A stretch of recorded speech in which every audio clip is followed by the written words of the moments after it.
sapat po bang sumampalataya ligtas na? Yan.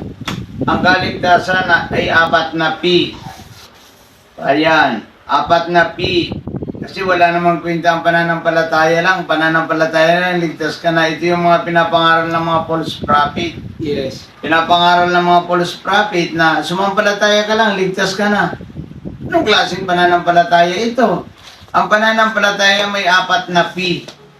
Pagsisisi sa kasalanan, pagtalikod sa kasalanan, pagtanggap kay Kristo bilang Panginoon at tagapagligtas ng kanyang puso at ng kanyang buhay, at pagsulat ng iyong pangalan sa langit.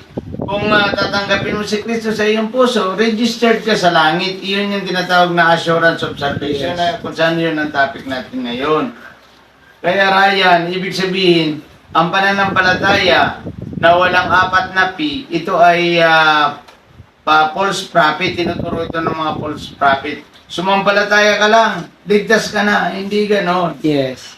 Kailangan mayroon siyang 4 na P. Ito ay hashtag ng 4 na gawa. Pagsisisi, kung talagang gusto mong buhay na walang hanggan, pagsisihan mo at talikdan ang iyong kasalanan. And then, buksan mo ang iyong puso, papasokin si Jesus para maligtas ka.